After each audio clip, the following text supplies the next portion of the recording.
कि क्या स्थिति होगी, किस तरह से लोग जो है बदलाव की बयार यहाँ बहेगी और रोमांच इसका का भी आनंद जिक्र उठा सकते प्रधानमंत्री हैं। करते हुए नजर आए थे। ठीक है, बहुत शुक्रिया मनोहर केसरी तमाम जानकारी के लिए। तो प्रधानमंत्री नरेंद्र मोदी की ये बड़ी सौगात और इस रेल कनेक्टिविटी की शुरुआत होने से मिजोरम को किस तरीके से फायदा होगा और आखिर क्यों कहा जा रहा है कि मिजोरम में अविकास की बयार बहेगी, रिपोर्ट के जरिए आपको दिखाते हैं। मनोहर केसरी की रिपोर्ट देखिए।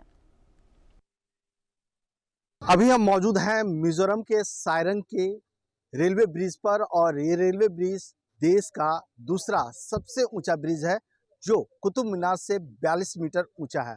और इस पर हमारे साथ बातचीत करने के लिए जुड़ चुके हैं रेल मंत्रालय के स्पोक्स पर्सन और ईडीआईपी दिलीप कुमार। दिलीप जी, इंडिया न्यूज़ में आपका स्वागत है। मैं देख रहा हूँ ये कंस्ट्रक्शन कहा जा रहा है कि देश का सबसे सुरक्षित रेलवे लाइन है, क्या कहेंगे?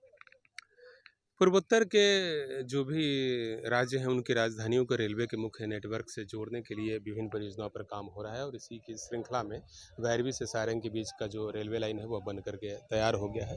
काफ़ी चैलेंजिंग रहा यहाँ पर रेलवे लाइन का निर्माण करना, लेकिन हम लोगों ने सक्सेसफुली इस कार्य को पूरा किया है। निश्चित रूप से जो भारतीय रेल से जुड़े हुए इंजीनियर हैं और जो निर्माण एजेंसियाँ हैं वो सभी के सभी बधाई की पात्र हैं। और इस रेल सेवा के शुरू होने से या कहिए कि मिजोरम की राजधानी आइजॉल के रेलवे नेटवर्क पर आ जाने से इस प्रदेश के चहुमुखी विकास में योगदान होगा। भारतीय रेलवे जो है वो एक महत्वपूर्ण भूमिका अदा करेगी। अभी यहाँ पर 3 गाड़ियों के परिचालन की शुरुआत की जा रही है। एक राजधानी एक्सप्रेस साप्ताहिक आधार पर चलाया जाएगा और फिर हम लोग कोलकाता के लिए ट्राई वीकली सर्विसेज चालू करेंगे। इसके अलावा असम की राजधानी गुवाहाटी के लिए यहाँ से प्रतिदिन एक सेवा प्रारंभ की जा रही है। तो निश्चित रूप से इन सेवाओं के चलने से इस क्षेत्र के जो सोशियो इकोनॉमिक एक्टिविटीज़ हैं उनको काफ़ी बल मिलेगा।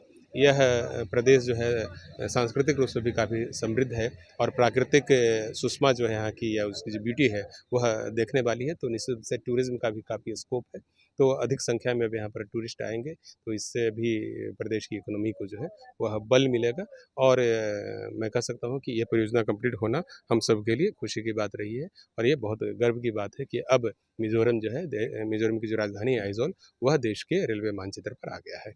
चलिए, तो आपने देखा कि दिलीप कुमार ने बताया कि किस तरह से इस ब्रिज को बनाया गया है और अब ये पूरा इलाका जो पहाड़ों से घिरा हुआ है खूबसूरती को अपने आगोश में लिया हुआ है, पूरी तरह से जो है रेलवे कनेक्टिविटी से जुड़ चुका है। ट्रेनें चलनी शुरू हो रही है। तो ऐसे में ये कह सकते हैं कि अब मिजोरम जो है रेलवे के मानचित्र पे आ गया है और रेलवे ने भी इस तरह के कंस्ट्रक्शंस को बनाकर इतिहास रच दिया है। मनोहर केसरी, सारंग, मिजोरम। और इसी के साथ इस बुलेटिन में फिलहाल इतना ही। देखते रहिए इंडिया न्यूज़।